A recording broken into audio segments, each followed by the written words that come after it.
मुंढेंनी उडवला बार, बोलो जुबा केसरी स्टार, नोटीस मिळताच गपगार। बोलो जुबा केसरी, दाने दाने में है केसर का दम। हा डायलॉग तुम्ही ऐकलाय ना?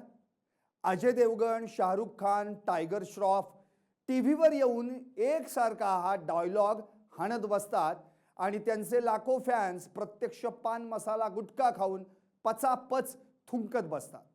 पण आता या स्टार मंडळींनी मारलेल्या याच डायलॉगमुळे त्यांना कोर्टाची नोटीस आली आहे। राजस्थानमधील जिल्हा ग्राहक न्यायालयानं या तिघांसह विमल पान मसालाचे मालक विमल अग्रवाल यांना देखील नोटीस बजावत 9 जुलै रोजी हजर राहण्याचे आदेश दिलेत।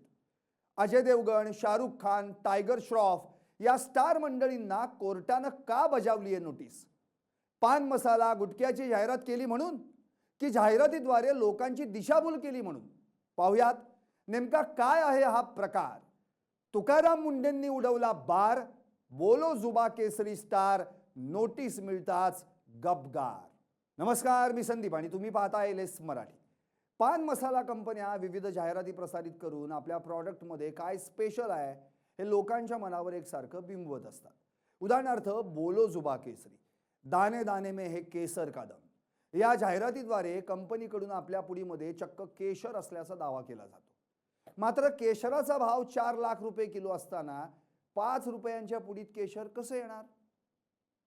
त्यामुळं सरळ सरळ ही लोकांची दिशाभूल करणारी जाहिरात आहे असं तक्रारदारांचं म्हणणं आहे। या प्रकरणी नेमकी कुणाकुणाला नोटीस गेली आहे पाहूयात ग्राफिक्सच्या माध्यमातून।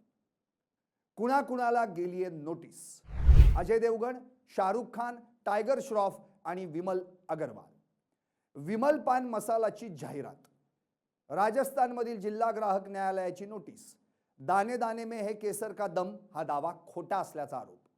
संबंधितांना 9 जुलै रोजी स्वतः किंवा वकिलामार्फत आपली बाजू मांडण्याचा दिला आदेश। पान मसाला, सुपारी विकायला बंदी आहे का? जाहिरात करायलाही बंदी आहे का? याबाबत ASCI चे नियम नेमकं काय सांगतात पाहूयात ग्राफिक्सच्या माध्यमातून। ASCI चे नियम काय सांगतात?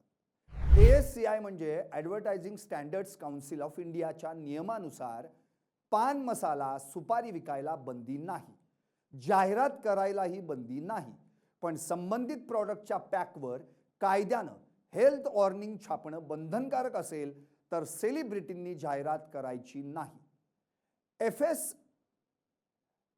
FSSAI म्हणजे food safety and standards authority of इंडियाच्या नियमानुसार प्रॉडक्ट पॅकवर आणि जाहिरातीत च्युइंग ऑफ पान मसाला इज इंजुरियस टू हेल्थ असं लिहिणं बंधनकारक आहे। दिल्ली सरकारनं यापूर्वी देखील शाहरुख, अजय देवगण, सैफ अली खान, गोविंदा, सनी लिओनी यांना पत्र लिहून जाहिरात न करण्याची विनंती केली होती, कारण सुपारीत कॅन्सर होणारे घटक असतात।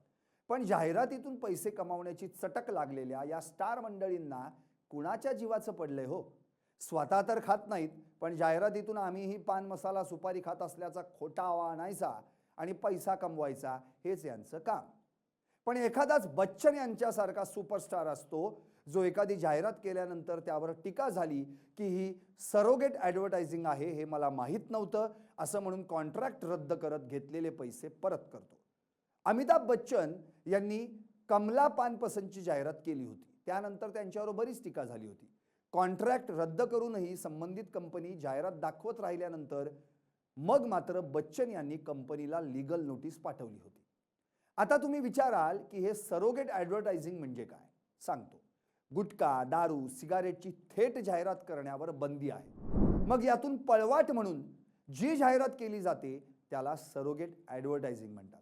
उदाहरणार्थ इलायची, माउथ फ्रेशनर, सोडाच्या नावानं जाहिरात करायची। आणि आता जाता जाता FDAचे आयुक्त तुकाराम मुंढे सध्या ॲक्शन मोडमध्ये आहेत। त्यांनी 25 मे रोजी पदभार काय स्वीकारला, अवघ्या 6 दिवसांमध्ये 203 छापे टाकले, 102 जणांना अटक केली आणि 68 दुकानांना टाळं ठोकलं।